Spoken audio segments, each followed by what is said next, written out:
Now, we just spoke about how bad things are with our roads, bridges, tunnels, trains, etc., and you can't overhype this. It really is that bad. Now, we're going to talk about what we can actually do to improve it and what happens if we say, like for years, let's let the next guy do it. Now, President Obama spoke at the Tappan Zee Bridge just last year to try and drive home that point that the economic costs, forget about the safety, just the economic costs, would be huge if we don't do something.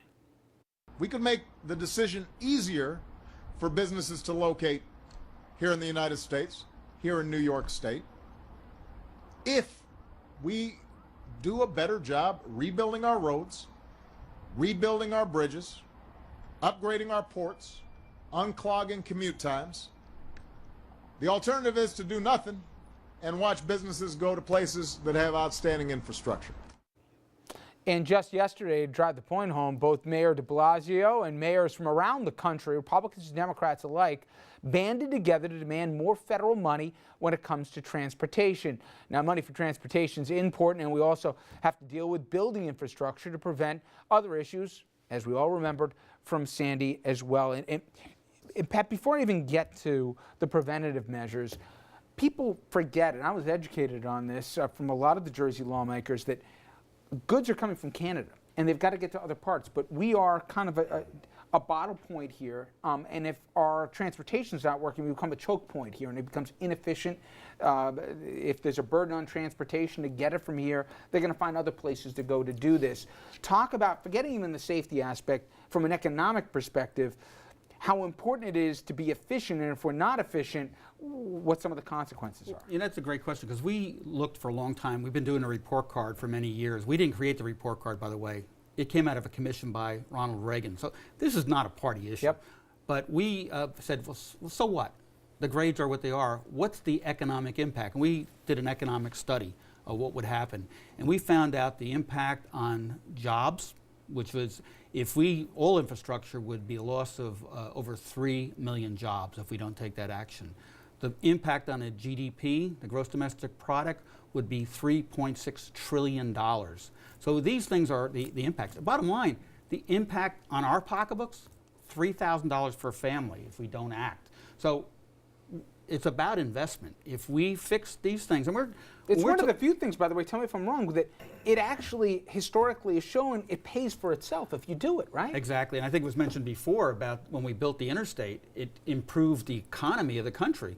Well, the same thing. What are we doing to invest in our future? We need to be looking for those solutions, and there's not one solution. There's a whole bunch of ways, but putting our head in the sand is not the answer. We need to proactively look at it and prioritize what needs to come first. I mean, I think there was a prioritization. Tappan Zee Bridge was big. We're moving on that, but what's next? What are we doing?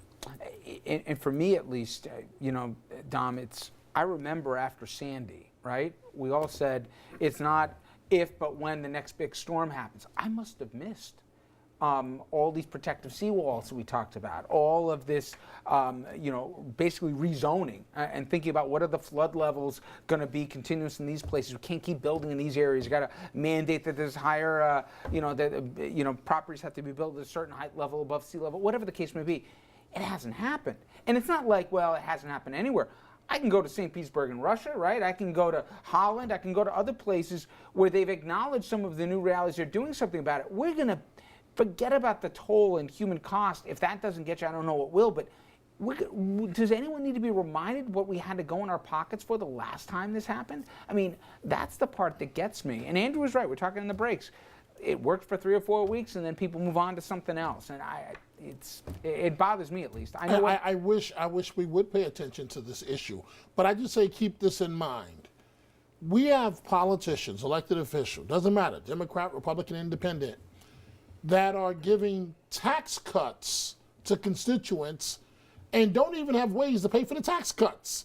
So if they can't fund their tax cuts and then they're crying about mandates that are coming from the state, infrastructure is way down on the totem pole until tragedy happens, and then it becomes a priority. And to Andrew's point, it's only a priority until the cameras are there, and then once the cameras are there, it's back to the bottom of the list. The part of all this that gets me scratching my head is that we're always downselling infrastructure. We're talking about the worst case scenario, things that could happen, bridge collapses, road, all the negative reasons. There are so many positive reasons. We talked about the economic skeleton that gets built on it, but it's also a job creator. I mean, we talked about what Roosevelt did in the 30s with the TVA and with so many other projects. That was a jobs program in addition to being an infrastructure program. It puts people to work while they're building or repairing the infrastructure, and then it helps generate economic activity after it's in place. Amazingly, you go back to 2009 when President Obama tried for the stimulus bill, and it passed, although in a highly mutated form. And even selling it as a jobs bill didn't seem to resonate with people. So it's You know why? Because it's government. Well, but and everybody's it brings talking about pork to somebody. And, we're always focused on the bottom line and what's going to create jobs and improve the economy. And this improves it at the beginning, during the middle, and years down the road. And we're still turning our back on it. Richard, back to the report card. The 15 grades, 6 went up last time. Why? Because there was an additional investment made.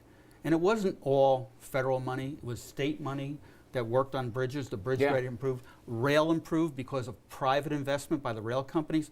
So the message that we got out when we did the review of the report card, if you invest properly, you will make the right impacts that will talk about the positive side. We can fix it if we're proactive. Now, the gap we're saying is $1.6 trillion. At 3.6, about $2 trillion is in the system, whether it's taxes or federal investment or state investment. The gap is 1.6 trillion. That's a lot of money. That was over a period of time. It's 200 billion a year. That's a doable number. We've done it before. And to that end, again, the CBO, the Congressional Budget Office, nonpartisan here, they estimate that the Federal Highway Trust Fund is going to run out of money by summer here if Congress doesn't act. So there's a here and now to this issue. And even if you want to bring it closer to home, in New Jersey, the Transportation Trust Fund, it is running dry here. And again, this comes down to priorities, right, Scott? Which is, as Dominic said, people don't want to hear about it. They just want to see it. They don't want to know where the money comes from. And no governor wants to say, what's my legacy? Yeah, I put in infrastructure because that's not as sexy as X, Y, or Z, right? Yep, that's exactly right. But to your question earlier, this is the heart pulse of New York City metropolitan region, including the counties I mentioned before. Transportation historically in the United States is the economy. The Erie Railroad, the Erie Canal, the things that were established to do this. It started with the ferries and moving boats into our areas. There is, to your point, Pat, it's an investment which has a return. But to Dominic's point, the return doesn't come in on a 4-year schedule. It comes in over a longer term. So the Tappan Zee Bridge is critical. Freight, food, water, all of the major lines, which are the tech lines, the computer stuff that go into Manhattan, that reach out across the New York metropolitan area, not to say nothing of the Northeast, is critical to employment, to economic vitality for the future. It's that serious. And you know what I didn't get, Scott, you obviously knew, is I spent some time with the mayor in Elizabeth, New Jersey. It's a major port. But when they dredged it, they didn't have in mind the size of the ships that we have now. It's not deep enough. So they're like, we have to do this or else we're not going to be viable anymore. And there's so many examples that you can do in so many ways. We didn't even talk about the electric grid here. I mean, we can go on forever. But we have to, I think, not to put words in your mouth, Pat, but until we take this thing seriously, we're going to look back and we're going to lose another generation here. And then we're going to wonder why so much commerce is in so many other places. One of our solutions to solve the problem is we need bold leadership. Scott just mentioned that. Taking a hard decision and acting on it. And I'll give you a couple of quick examples. One is the mayor of Houston came in and found she had a problem with her drinking water system. After advice, she increased the rates significantly in the city by 35% on the average. Everybody said she'll never get reelected, that short-term memory. She got reelected because she invested in the system and people saw the quality of the output. Bold leadership. She didn't look at the next election, she looked at what's right for the citizens of my city. Same thing, former president of ASE, he ran a water company in Portland. He used to increase the rates a little bit every year, just a little bit, and put the money back into the system so you didn't have these kind of problems. It takes leadership, takes bold leadership, and it takes really good communication of why. We haven't increased the gas tax on the federal level since 1993. How would anybody like to be making what you made in 1993 as costs went up? Yeah. Well, and to your point, I mean, right now, the question of the MTA funding is right center point. I mean, MTA provides all those services which are critical to moving people in and out of our area. If you don't invest in it, it will simply collapse. And the problem is, you're 100% right, but if you say the 3 letters MTA to everybody, you're going to hear curse words right after it about raising fares and everything else, politicians demonizing them as a net boogeyman and all the rest. Some deserved, a lot not.